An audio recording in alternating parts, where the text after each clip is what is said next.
के विकास के लिए, देश के सीमाओं की रक्षा के लिए और सभी के लिए, मतलब सर्वधर्म हितभाव के लिए बीजेपी ज़रूरी है। मोदी जी ने गत 10 सालों में जो काम किया है महिलाओं के लिए, युवाओं के लिए, हमारे देश के सैनिकों के लिए और कई ऐसे गोर गरीब, चर्मकार, नाई, सिंपी, जो गरीब से गरीब भाजी वाले, रिक्शा वाले, जिनको कभी बैंक अकाउंट का पता नहीं था, जिनको पेटीएम ये कोई चीज़ का मालूमात नहीं था, वो सब चीज़ मोदी जी ने लाया है।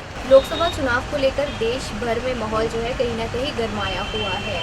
हर जगह पर सीटों को लेकर कहीं ना कहीं विवाद चल रहा था कि किसकी सीट किसके खाते में आएगी, और ऐसे ही कुछ विवाद महाराष्ट्र के मुख्यमंत्री एकनाथ शिंदे के गढ़ यानी कि थाने में भी देखने को मिल रहा था। इसी को लेकर जो है आज हम बातचीत करेंगे थाने के रहने वाले कुछ लोगों से। मैं भाजपा का एक कार्यकर्ता हूँ और कई सालों से थाना में रहता हूँ।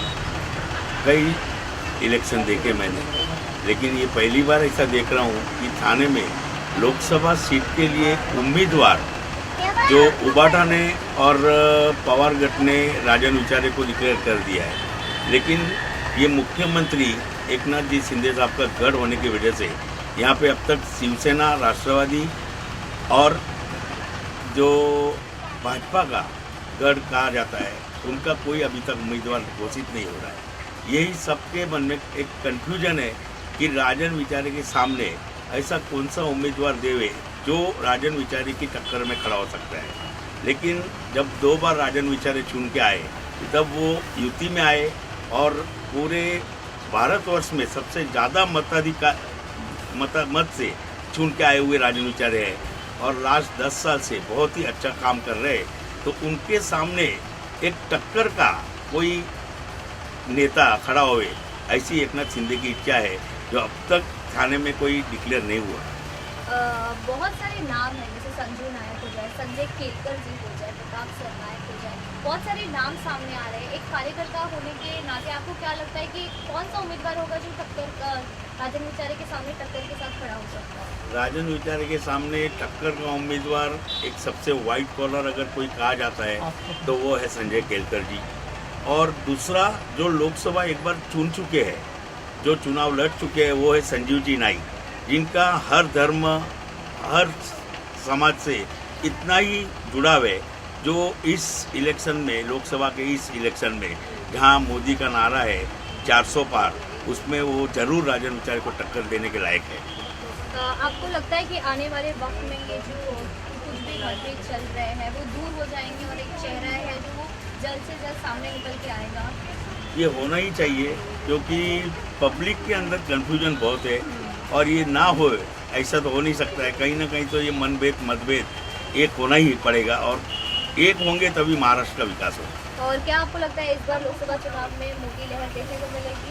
जरूर देखने को मिलेगी, क्योंकि मोदी जी ने गत 10 सालों में जो काम किया है महिलाओं के लिए, युवाओं के लिए, हमारे देश के सैनिकों के लिए और कई ऐसे गोर गरीब, चर्मकार, नाई, सिंपी, जो गरीब से गरीब भाजी वाले, रिक्शा वाले, जिनको कभी बैंक अकाउंट का पता नहीं था, जिनको पेटीएम ये कोई चीज़ का मालूमात नहीं था, वो सब चीज़ मोदी जी ने लाया है। तो मोदी लहर में ये बार भी मोदी सरकार जरूर आएगी। हमारे साथ और भी कुछ लोग हैं, मुझे जानना चाहेंगे सर आपको नाम और ये शॉप आपकी है, तो किस तरीके से आपको लगता है कि मोदी जी ने आप लोगों को, कारोबारियों को जो मदद की है और आने वाले वक्त में क्या आपको लगता है मोदी का लहर देखने को मिलेगा? मोदी जी का लहर आएगा, 100% आएगा। कुछ और भी ऐसे लोग हैं जो कारोबार के साथ साथ अपनी पढ़ाई भी कर रहे हैं, उनकी क्या विचार है लोकसभा चुनाव को लेकर, आइए सुनते हैं। सबसे पहले आपका नाम? मेरा नाम विवेक जैन है और मेरा कारोबार है गोल्ड एंड ज्वेलरीज के लिए। एंड पढ़ाई मेरा बीकॉम फाइनेंशियल ईयर चलता है।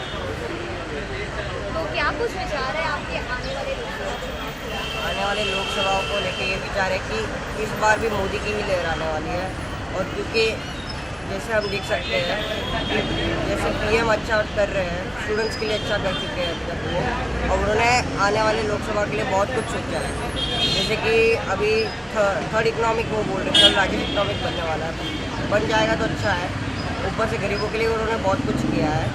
सो लोअर पॉवर्टी को देख के हमें ये नहीं लगना चाहिए कि अभी आने वाले जनरेशन में भी पॉवर्टी आएगी। और ऊपर से इस बार भी अच्छा ही होने का विचार है। और अगर हम बात करें खाने की,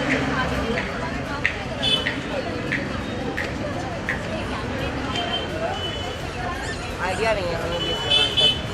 लगभग राजन विचारे के सामने एक ही कैंडिडेट हो सकता है, वह प्रताप शर्मा है। और भी हमारे साथ है, आपका नाम? मेरा नाम पंकज है। क्या पढ़ाई करते हैं? सेकेंड ईयर LLB की मेरी स्टडी चालू है और उसी के साथ साथ छोटा सा व्यापारी भी हूँ। क्या राय है पंकज जी आप? और ये लोकसभा का चुनाव जो है ये मोदी वर्सेस राहुल गांधी जी का चुनाव है। ये राष्ट्रवाद के प्रति चुनाव है। राम मंदिर के लिए जो संघर्ष इतने वर्षों से था उसका यहाँ निर्णय हो गया और राम मंदिर बन चुका और उसी के साथ साथ अनेक चीज़ें हैं। ये देश के विकास के लिए चुनाव है।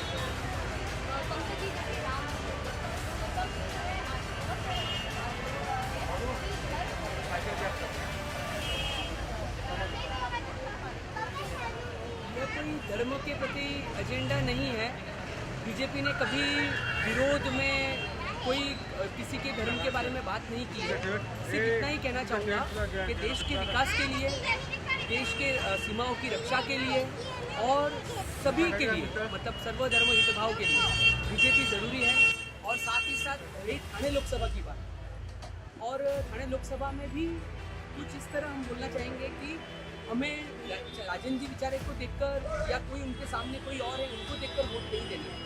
यह लड़ाई जिस तरह देवेंद्र फडणवीस जी ने बारामती में कहा था, यह लड़ाई सुप्रिया सुळे जी और अजित पवार जी की धर्मपत्नी के विरुद्ध नहीं है। यह लड़ाई देश में राहुल गांधी जी एवं मोदी जी के विरुद्ध। इसी तरह पूरे महाराष्ट्र की 48 सीटों में ऐसे ही मुद्दे पे हमें चुनाव लड़ना है। हमारे साथ युवा पीढ़ी जो अपना कारोबार भी चलाती है और साथ ही साथ पढ़ाई लिखाई भी करती है, इनके भी क्या विचार थे लोकसभा चुनाव को लेकर है और खाने को लेकर जो बहुत सारे विवाद चल रहे हैं लोकसभा सीट को लेकर, उसके ऊपर भी ये आम खाने का क्या राय थी वो भी हमने सुना है। यहाँ पर हमारे